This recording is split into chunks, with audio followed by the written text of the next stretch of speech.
So good afternoon or good morning, depending where you are joining us from, and welcome to Quantum Pathways, Pascal Global Webinar Series. My name is Lucia, and I am the community builder here at Pascal, and today I will be the host of this session. So it's a very special session, and I'm really happy to have all of you here. Today we are going to talk about one of the hottest topics in quantum technology nowadays, fault-tolerant quantum computing, or FTQC. As we mentioned already during the roadmap webinar, FTQC is one of the three key pillars for Pascal to guide us through the roadmap to achieve reliable and scalable quantum computers. In very simple words, fault tolerance means making sure that your quantum computer keep working reliably, even though errors occur. And this is a crucial step and crucial strategies to put in place to move from noisy devices of today to quantum computers that enable groundbreaking algorithms of tomorrow. And in this session today, we will hear how neutral atom platforms such as Pascal's one have all the key ingredients to reach fault-tolerant quantum computers at scales, computing at scale.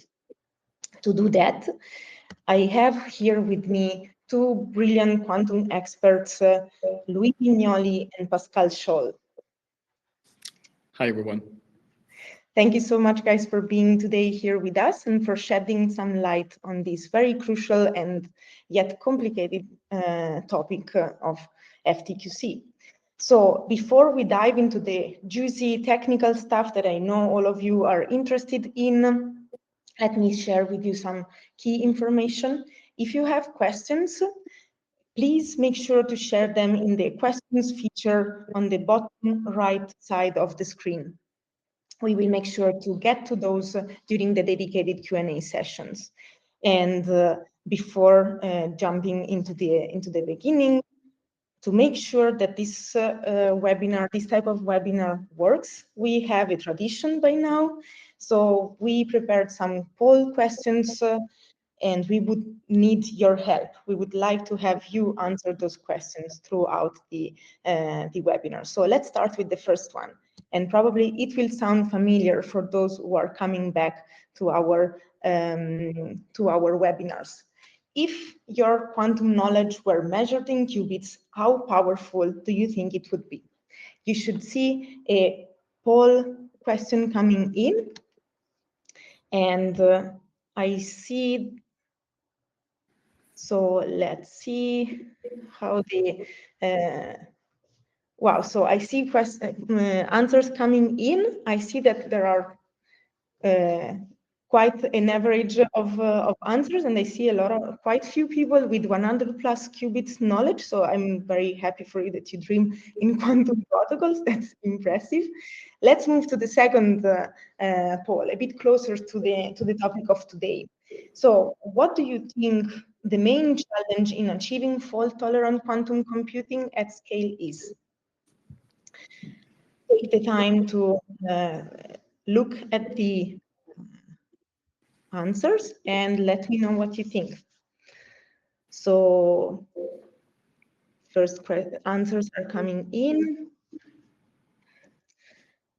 And yes, I see that there are so a wide range of questions, not one popping up more than the others, which is true. Indeed, guess what? We will hear from Louis and Pascal that all of these challenges are actually the key challenges to get to fault-tolerant quantum computing. So with no further ado, Louis, the stage is yours. Thank you so much, Lucia. And hi, everyone. So I'll start by presenting how to compute at scale with neutral atoms. I'll explain what fault-tolerant quantum computing is and what are the requirements and the targets that we are setting at Pascal for this regime. I'll take 10 to 15 minutes to present that. And before leaving the floor to Pascal, that will explain how we will make this a reality with our hardware at Pascal. We'll have a short Q&A so that we can make sure that the message are well conveyed to you guys.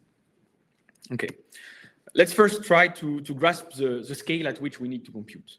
For the long-term groundbreaking algorithms, such as the one for integer factorization that has great impact for cryptography, or for quantum chemistry or large molecules, we need qubits and their companion quantum operation of exquisite quality. So current estimates for these algorithms are few thousand of algorithmic qubits and up to billions of quantum operation. So even though these numbers may go down, thanks to theoretical and algorithmic improvements, the message is clear. We must build qubits that can withstand billions of quantum operation. But there is a mismatch, actually, between the physical qubit capabilities that we estimate to be able to reach at scale for all the quantum operation, basically 10 to the power -3, -4, and these targets for long-term groundbreaking algorithm, we have to be close and below 10 to the power -9 error rate for all these quantum operation. So a naive answer would be to ask for a better hardware for better physical qubits and to put all the burden on the hardware to bridge this error gap, but that's several order of magnitude. So it's unlikely that engineering only will be able to go this low in error rate. And so we need another way to overcome this error gap. And thankfully it exists. It's fault-tolerant quantum computing. The errors are still there, but we acknowledge them. And so we engineer the computation in a way that is robust to the error. And I'm going to present to you that now. The bedrock of fault-tolerant quantum computing is quantum error correction. The core idea is to create robustness to the local errors on the physical qubits by encoding the quantum information in a non-local manner on several physical carriers, such that the noise that affects the information does so in a reversible way. So even though the physical errors are still there, they affect the physical qubits, they do so in a way that we can identify, we can measure some information on these errors, identify the error, and apply correction such that we can recover an uncorrupted quantum state. And so on the right, you have this little diagram that convey the idea of quantum error correction. You use several physical qubits that, in our case at Pascal, are made from single atoms that you stitch together in a patch, and many physical qubits patched together create a single logical qubit, which is the fundamental algorithmic unit that we use to perform computation.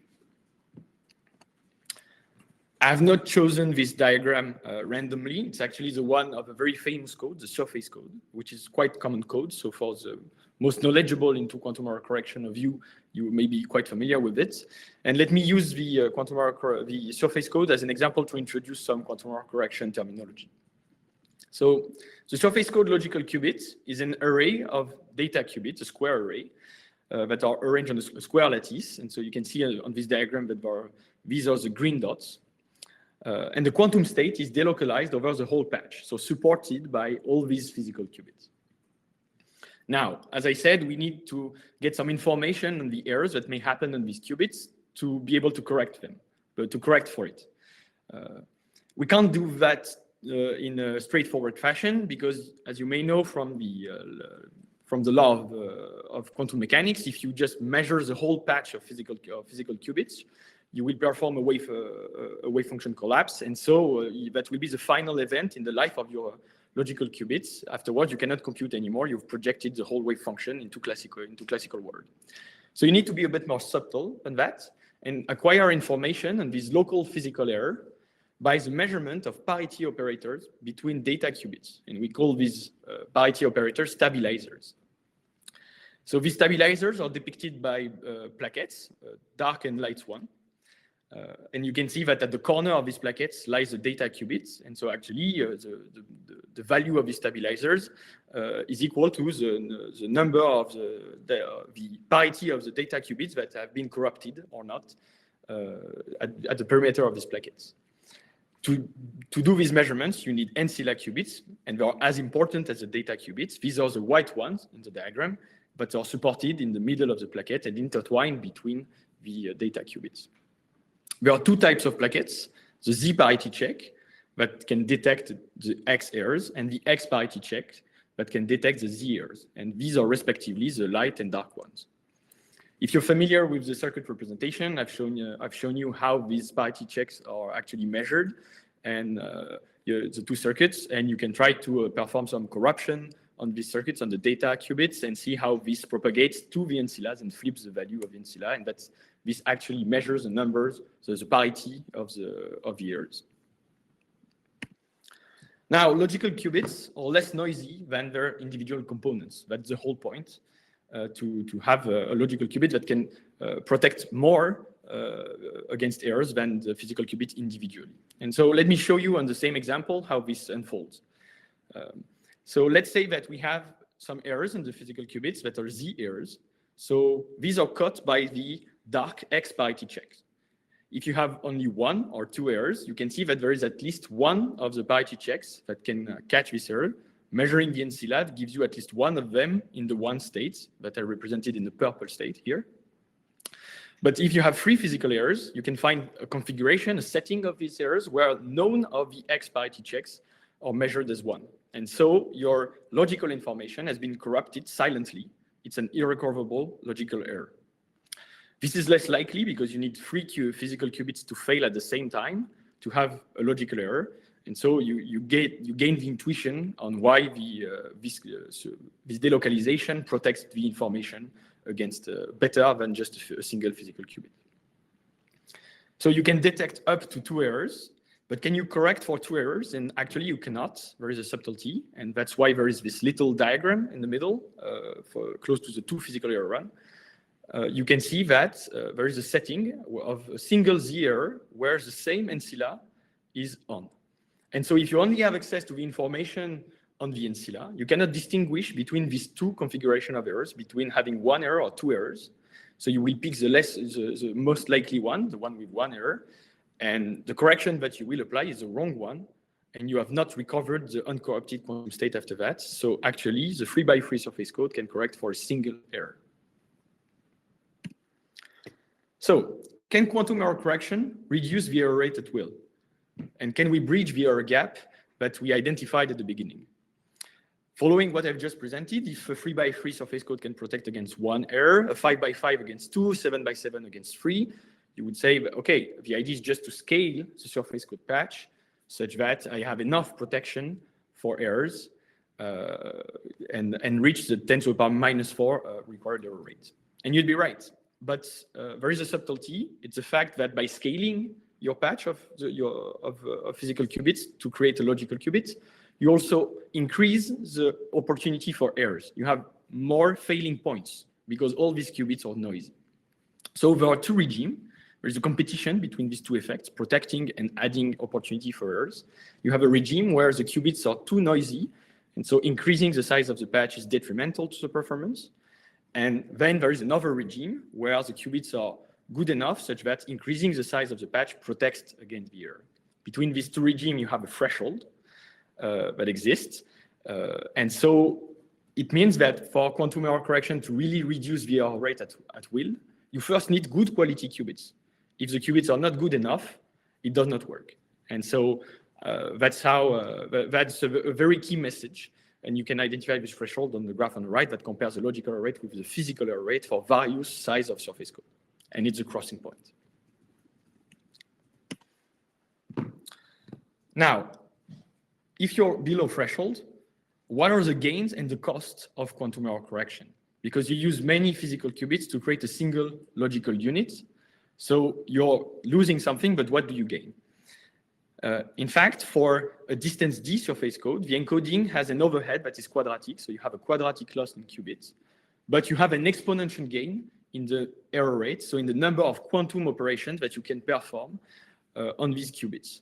So you have this moderate quadratic overhead that your encoding is doing, but it unlocks a lot more circuit depth. You can perform much more operations. And so this trade-off is actually in the benefit of complex algorithms, for sure.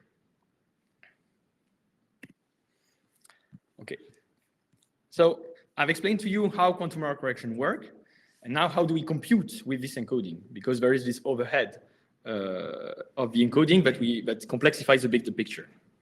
So again, we start from individual physical qubits. We perform an encoding. We do some computation, but then we have to accommodate for what I said earlier, that we have to measure some stabilizers to identify error and eventually correct for them. So we have to intertwine these two things, computing and error extraction and eventual correction in a cyclic manner. And this is these regular stabilizer measurements that perform cyclic extraction of entropy from the quantum system into the classical world that maintains the integrity of the logical information over time. That's the subtle message of quantum error correction, but the key one, that you have this active cycling entropy removal from the system that makes the whole scheme work. We know that we have to intertwine computation with error management, intertwine gates that perform the algorithm with syndrome extraction, with stabilizer measurements. But how do we compute when we need to compute? What are the logical gates? Actually, there are two types of gates. There are the easy one on the left, and the hard ones on the right. The easy ones are what we call transversal gates. These gates are somehow native to the code, for the simple reason that their protocols are quite simple. You can perform it in a single moment in a quantum circuit. You can apply the same physical operation of a subset of the physical qubits to realize the gate at the logical level.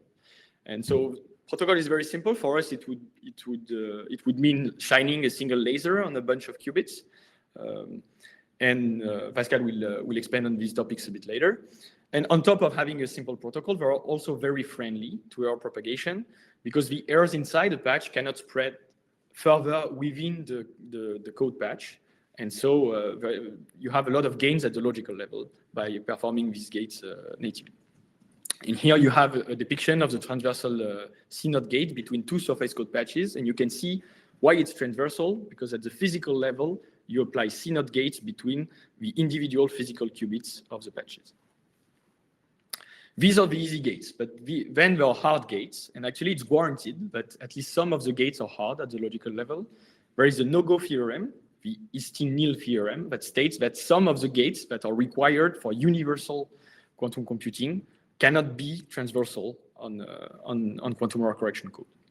For these gates, we have to find an alternate way to perform them in a fault-tolerant manner, so in a way that preserves the logical error rate that we are able to achieve thanks to error correction. And this is magic state injection. So the idea is to use an ancillary logical qubit on which we encode a magic state and to perform a gadget called quantum teleportation, where we entangle this ancillary qubit and then measure it. And effectively, this realizes a gate that corresponds to the magic state on the logical qubit. And here you have the circuit for performing a logical T-gate teleportation using a state that's the A state, which is a T-gate applied on the plus state. All right. I'm not going to expand too much on this topic for the sake of time. So now I'd like to transition and explain a bit to you why Rydberg Atom's platforms are so great for fault-tolerant quantum computing. There are many reasons, and the most striking ones are that we are able to assemble, manipulate, and operate very large atomic arrays. We can operate thousands of qubits, and we have a clear scaling path afterwards. And Pascal will expand on all these hardware details in the second part of the webinar.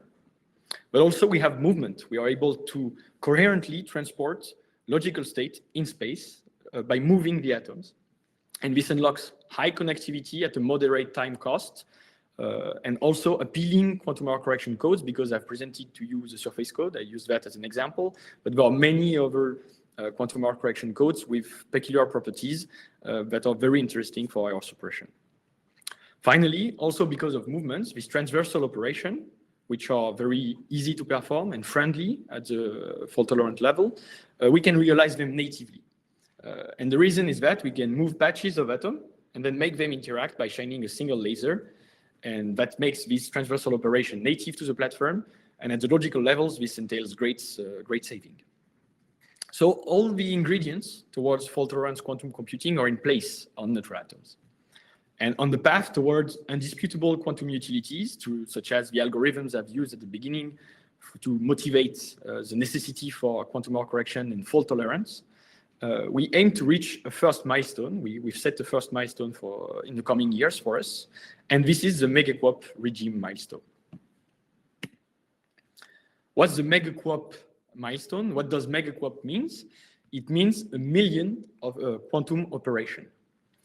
And so the idea for us that the target that we set for our company is to be able to operate hundreds of logical qubits with a 10⁻⁶ error rate that would be the megaquop milestone. And using the graph on the right, we can estimate the resources necessary for this desired logical error rate using surface codes. And that scopes the hardware targets quite well. And so the hardware target that we envision in the coming years, and Pascal will explain how we will reach it and the roadmap towards this, is to reach 10,000 atoms with a 0.1% physical per step error rate, so 1 error every 1,000 steps, as depicted on this small drawing below. So the hardware target is well scoped, and before handing the floor to Pascal, I'm happy to take any question from you guys. Thank you so much, Louis. It was a very enlightening presentation. I already see a couple of questions, so let me read them for you. First of all, what does distance refers to in this context plot on slide 21? That's a very good question. So let me go back to the slide to have the support of the drawings. Yes. So the distance for surface code is actually the size of the surface code, the diameter. So if you have a 3x3 surface code patch, the distance is 3. But what does it really mean, in fact? So in quantum error correction, the distance refers to the size of the physical operators that corrupt your logical information in a way that is silent.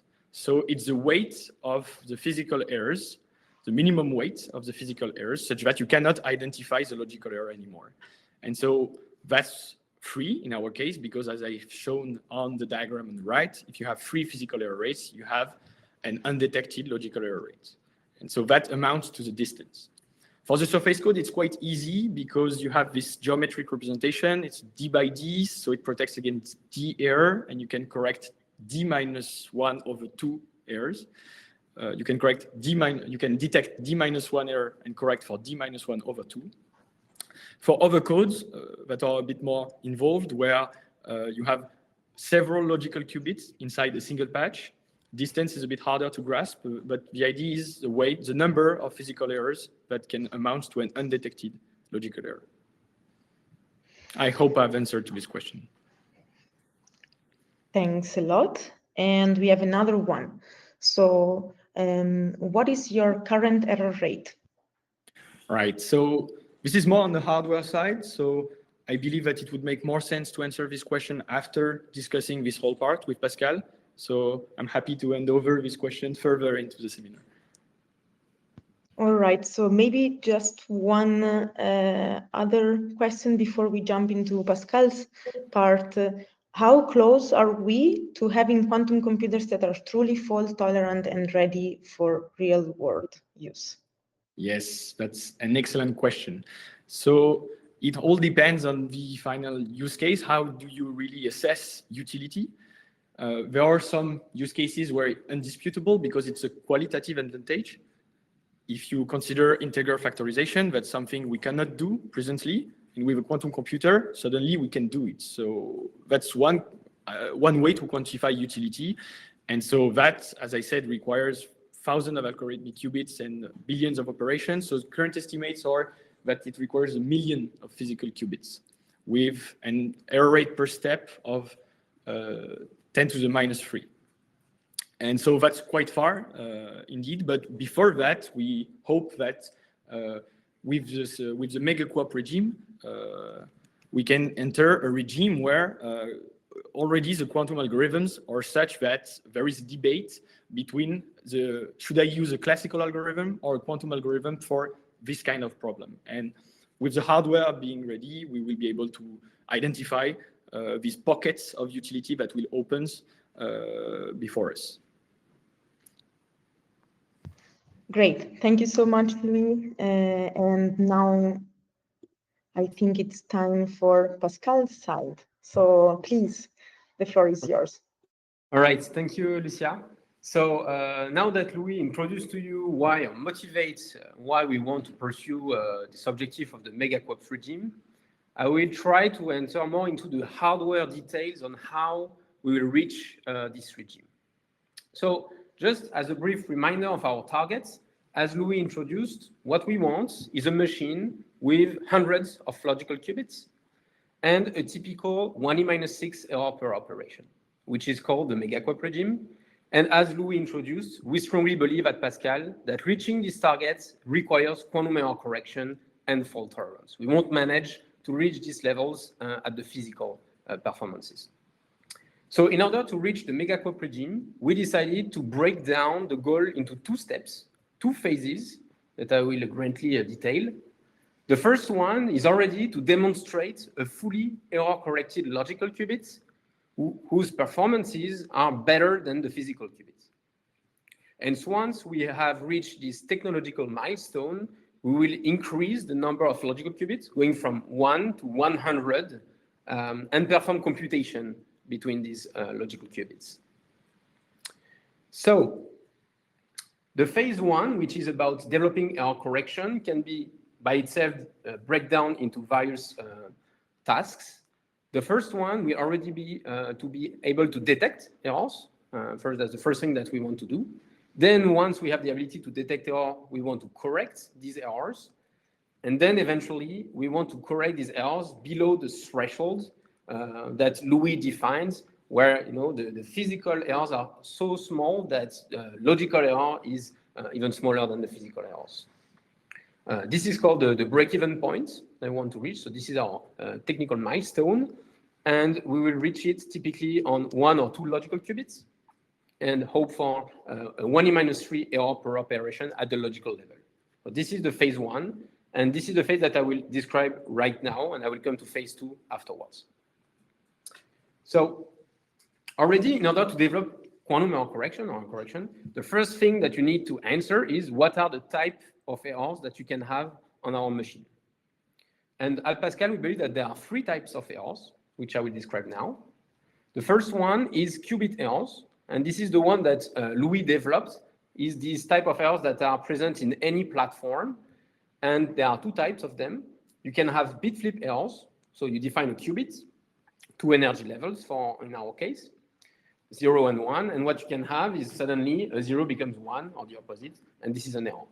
So this is also one type of classical error, but in the quantum realm, you can also have phase flip error. So as you know, the qubit can be in the superposition state, 0 plus 1, and what can happen is that the phase between 0 and 1 changes, and this is also an error. But actually, this is not the only type of error that we can have on our hardware.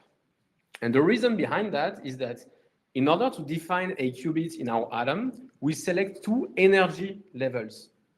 But actually, the atom can also lie in other energy levels if we are not careful enough.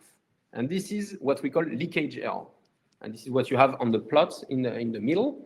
So we select, as you see in green, 2 levels, 2 energy levels in our rubidium atoms. But there is a finite probability for this rubidium atom to decay into other states. So this is one other type of error. There is a third type of error, which is called atom loss. And this deals with the fact that we have atoms that are controlled via lasers in a vacuum chamber, but there is always a probability that we lose these atoms and we are not able to manipulate them anymore. And so we need to compensate for this error as well. And really the challenge of quantum error correction, I'd say, is that we need to solve these 3 types of error at the same time during a computation. And this is, I will address this challenge with you now and explain how we'll do that. So let's start. So we have strategies for all of these 3 types of error, and I will come successively to one after the other. And I will first focus on the qubit errors. As I mentioned, and Louis mentioned already, this is handled by quantum error correcting code. And we can take the example of the surface code, for example. So now I'll tell you how on our hardware we will implement the surface code. So again, that's something that you saw already with Louis just before. In order to implement the surface code, we need to measure parities. And the way we describe these parities or measure them are given by the circuits that you see top right of the screen. And if you look carefully at these circuits, you will realize that there are various operations that we need to apply on our atoms. First, we need a complete gate set. So as you can see, there are Hadamard gates, there are CNOT gates. So we need the ability to perform these gates on our atoms. Second, we need the ability to address on which atom we perform these gates. So as you can see here, on the top qubits, you have some local Hadamard gates that are performed. So you need to do them only on these specific atoms. And it's the same for the CNOTs that you see here. This we call the gate addressability challenge. And the third requirement is the ability to read out parts of the atoms. Here we want to read out the atoms that are layered in white. These are the ancillary qubits that Louis introduced. And you want to do that without affecting the data qubits, where you have the quantum information. You don't want to project this wave function as Louis was describing. So these are the three requirements that we need. And further, we need the level of performance, right? We want to perform this operation in a good enough way such that we don't introduce more noise by doing this operation than the noise that we remove. And we believe that then the target is typically a 1e-3 error per step. So the steps are defined by the green numbers that you see on top of the circuits. Basically, the circuit has 8 steps. And what we want is per step to have a mean error of 1e-3. And as described earlier, we want typically 100 physical qubits per patch of surface code. So how are we going to do that on our hardware? And the way we'll do that is by using extensively atom movement. And I'll introduce that concept here. On the left part of the slide, you have the hardware. This is what happens in our QPU. And what we'll have is zones. We have some specific place in our QPU where we realize certain type of operation. And here we have 2 zones. A zone in which we have the data qubits of the surface code, and a zone at first where we have the ancillary qubits in what we call the readout zone. And now what we will do together is go through the circuit of the surface code and show you how we will implement that. So the first 2 steps only concern the ancillary qubits, and on this we'll shine some lasers in the readout zone. And then in order to entangle the ancillary qubits with the data qubits, we will use atom movement. We will just move these white atoms close to the green ones. Like this. We bring them from the readout zone to the data qubit zone.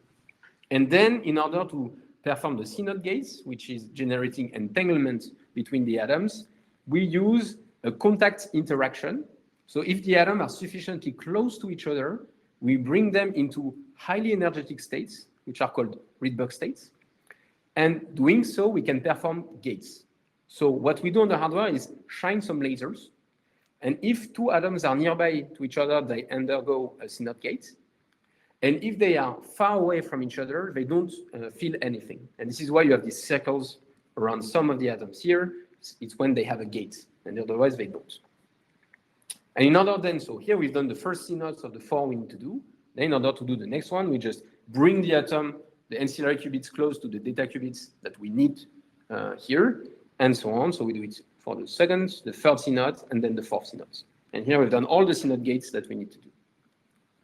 And then now we need to read out the states of the ancillary qubits to extract the errors. In order to do so, we use again atom movement, and we bring them back to the readout zone. And here we shine a specific laser that is able to read out the states of this atom without touching the data qubits. And this is how we'll perform, for example, the surface code. And basically, every type of codes, quantum error correcting codes, we will perform this way, here exemplified on the surface code. So I addressed here the challenge of the qubit errors, but as I mentioned, there are also the leakage errors and the atom loss. And so for these ones, we have some strategies to handle them. First, the leakage error is not too big of a deal on its own because the reset operation that you need to perform in a quantum error correcting code for the ancillary qubits natively brings back the atom into the qubit state. However, it would be interesting to be able to detect directly which atom leaked. This is called erasure conversion, where you convert a leakage error into an erasure, which means an error at a known location. And this greatly helps quantum error correcting code to know that information. So this is what we want to develop at Pascal. Then for the second challenge, atom loss, which is a big challenge. If you lose your atom at some point, you will break your quantum error correcting code. The solution is to replace this atom via having a reservoir of atom. We have a pool of atom on the side. And when we detect that we lost an atom, so that's also a feature we need to develop, when we detected that, we take an atom from the reservoir and put back the atom where we need it to. And so now I briefly flash again on a surface code how we take into account all the type of errors, which was the main challenge. And so again, here the requirements 1, 2, 3 that are described here. This is for performing quantum error correction, and this is enabled via zoning and atom movement. And then we also need the in-circuit reloading, as I was just discussing, and leakage detection. And so coming back to our small sketch of the exact operation that we will do, here we had a new zone, which we call the loading zone, in which we have some atoms lying here. And then, okay, we perform, our quantum error correcting code here with the surface code, so all the gates that we already described, so the third CNOD, fourth CNODs. Then you bring back the ancillary qubit to the readout zone. You read them out, and then here you realize that you lost one, which is a probability that can happen, but you know where it is, and so you can reload an atom from the loading zone back to the ancillary zone. And this way, you always keep all your atoms where they should be in your code. Right, so here I describe all the technological requirements to perform true quantum error correction on our platform.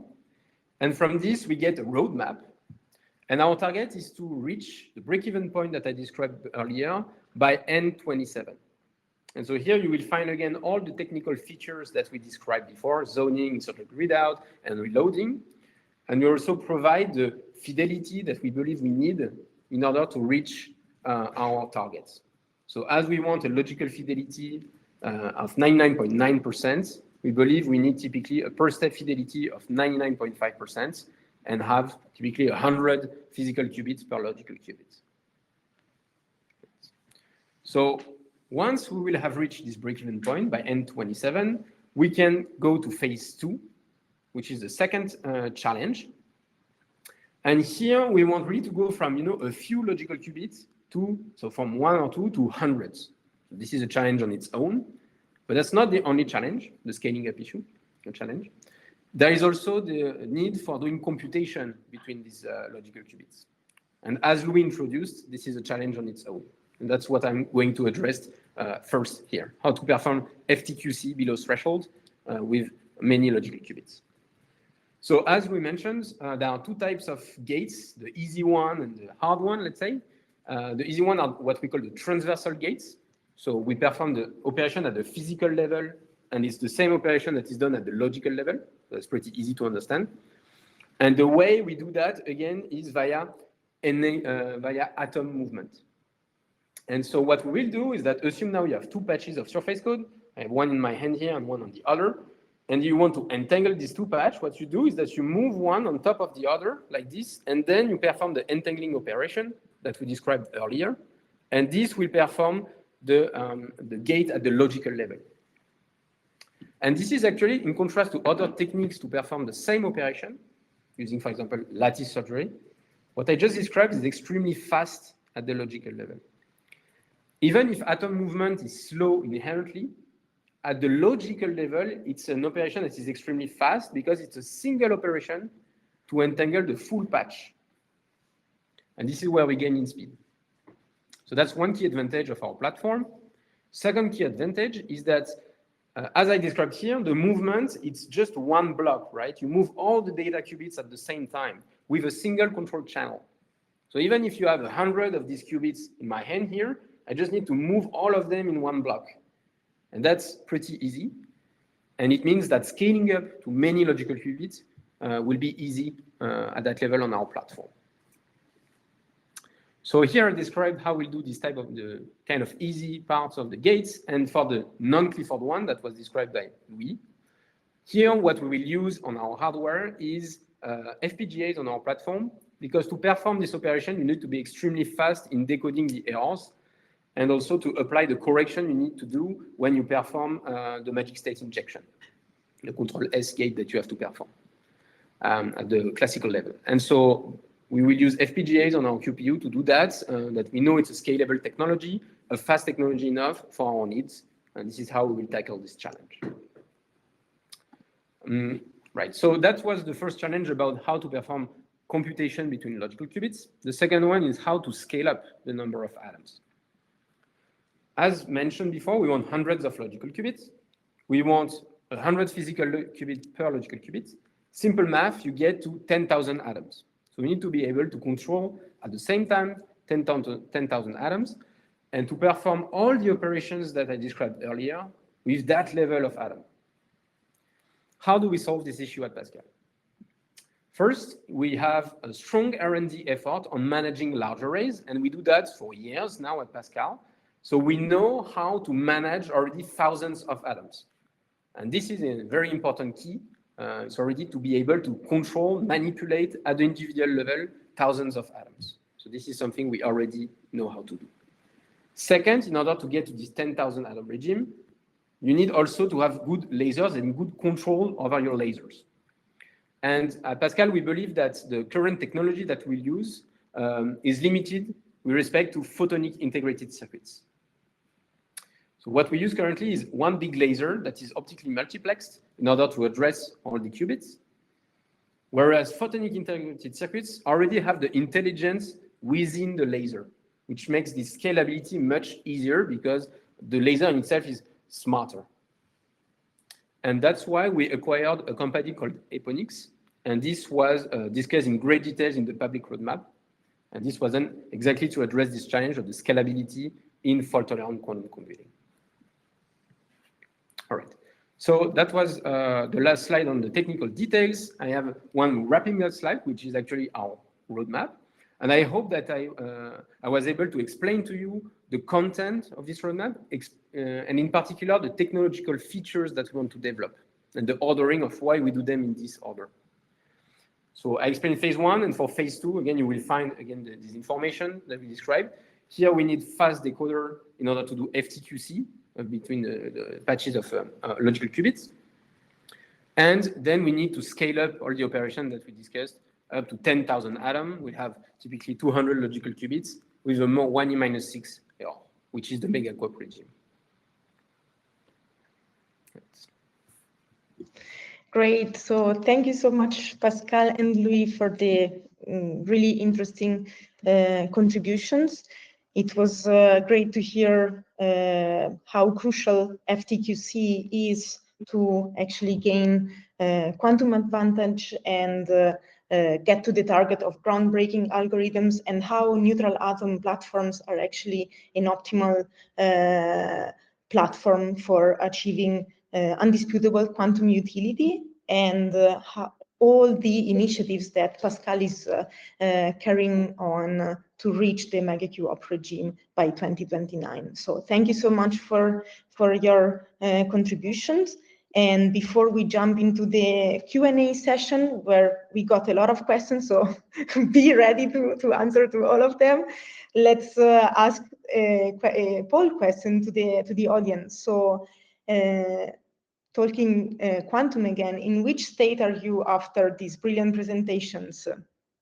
Let's see, again, click on the polls and look at the states. To be honest, I'm fully entangled. What about you guys? Well, I see quite few fully entangled as well, so I'm really happy to see that. Nice, thank you so much for joining the poll. And now it's time for your questions. So I will read some of them. I will try to read all of them, but they are very few, they are a lot, sorry. So I will get back to the questions that we asked before. So what is your current error rate? Yeah, so great question. And I will just go back to the public roadmap. It's good that we answer this type of question in our roadmap. So I'm very happy. Maybe now the question is already answered by itself. At the moment, we have typically, so our target is around 5%, 2 to 5% error per step. That's what we have.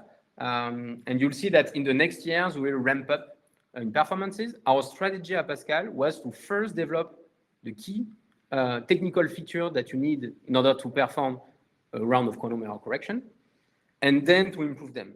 This ensures that, you know, when you do a development at the technological level, it inserts well with all the other ones that you've developed. You don't want to focus on something that then you cannot use later.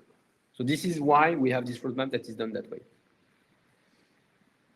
All right, thanks, Pascal. Another question was, I was wondering if you mainly focus on surface code or if you plan to use other codes as well. Yes, I can take this one. So thanks a lot. That's an excellent question. Of course, we focused on the surface code in this presentation for the sake of pedagogy and also because it's a very common one. And also we are sure to perform surface code on our platform at first to validate our design and to bring down the logical error rate. But we do look at other type of codes such as the quantum low density parity checks codes, QLDPC. And the same as the competition as well. These codes are very interesting. They have high encoding rates for sure, and they seem native to the platform because we have this movement. So we have a great connectivity between distant qubits. So of course, these are avenues we keep exploring in our R&D. And code concatenation of maybe surface code with the QLDPC is also something that we are looking at carefully. So no, we are not only focused on surface code for sure. We have a quantum error correction team that is monitoring all kinds of developments and is doing R&D on these topics. Great. Another one, what kind of connectivity does the architecture have? Would all-to-all be a better option to have instead of moving qubits? Yeah, thank you so much for the question. And so indeed, the choice that we made at Pascal is to extensively use atom movements, and that's the way we will connect various qubits. And so if you really take just this idea of moving atoms the way you want, then you already have this all-to-all connectivity. You can choose an atom that you move and move to any place in space. This is something that we have, and that's why we took this path of atom movement, because in principle, you have all-to-all connectivity thanks to that. All right, another one. Is it possible to get more information about your studies on monitoring of liquid atoms? Yeah, so that's a very great question. I'm happy to see that some people are curious about this. So this is currently under development, and I assume that there will be some scientific publication if we have something new to add to the scientific community on this regard. For the moment, we don't have any material to share, but stay up and you will see what we get. Great. I keep going if you guys still feel like answering questions. Are you expecting to perform the error correction using classical machines or at quantum level, and how? Yeah, so to be completely clear, you need to perform quantum error correction at the quantum level, right? But the information that you acquire on the errors are syndromes, so measurements. So these are classical bits. So you do need classical software and hardware integrated into the quantum processing units to perform the quantum error correction. The computation to infer the correction that you have to perform from the syndromes that you've measured are classical ones. So it's an interplay between the quantum device and the control apparatus that are classical. So yeah, I hope I've answered the question, but we do correct the quantum errors at the quantum level. Okay, so a more philosophical one, I guess. Will we ever reach a 0% logical error rate in quantum computing? Okay, take it. Sure. So it's a very good question, and I like it a lot. It's actually puzzling, right? But it's impossible to get zero. Zero is only in theory, and there is always, even in classical computing, the computer does errors sometimes. The error rate is so small that it will happen once in the age of the universe, but still there is still a probability. But then it's on the time you use the machine, is it actually real? And so here we are talking about error rates at the 1e minus 15, 1e minus 18. This is the very long-term goal of FTQC. That's what we need to have true error-corrected, fully error-corrected qubits where there are no error at the human level. And this is something that we want to address in the 15, 20 years that will come. For sure, we will address that challenge. That's what we want at Pascal on the very long run. So stay tuned. We'll manage one day to have a as if zero for human. Yes. And maybe, I'm sorry, just we will do the last one, and just for the sake of time, will PICs help you more in scalability, faster operations, or both? Right, so this is a very good question about the photonic integrated circuits. So I was extremely fast on that, so thank you so much for the question. I can a bit expand on this. So really the idea of photonic integrated circuits is twofold. The first one is, as it's already, as I was mentioning, part of the intelligence is already built inside the lasers. You can really reduce a lot the volumes of our QPUs, and also for industrialization, this is a great advantage to have simple machines that natively have intelligence. You don't need to add a lot of system on top. And so this will already improve also the fidelities of the operation. If we have to take care of less problems and errors, we will manage to solve more of them, right? And so it's the same idea in the sense of the scalability as well. If it's extremely easy to operate a 1,000-qubit machine, we will be more ready to tackle the 10,000, 100,000 qubit machine. So really, it's these two parts that we are tackled by PICs. Thank you so much. So I think it's time to unfortunately close the Q&A session. For those questions that have not been answered, we will make sure to get back to you guys. So don't worry, you will get your question answers. And so before the final greetings, I'm very happy to actually invite you to join our community. I recognize a lot of names from the community already here. So if you want to keep learning about quantum computing, and in general, specifically neutral atom quantum computing, you can join the community and you can start using our technology. You see here a Slack invitation. Join and you will be up to speed on all our latest activities and upcoming webinars.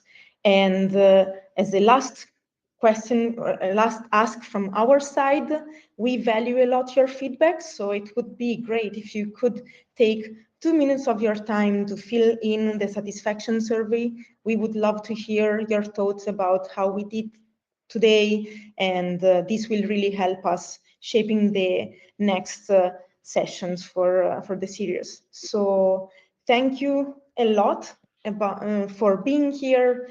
I take the opportunity to thank again the speakers. They were brilliant, and also the audience with all your questions. You really made this event successful together with us. Thanks a lot and see you soon. Bye. Have a nice day.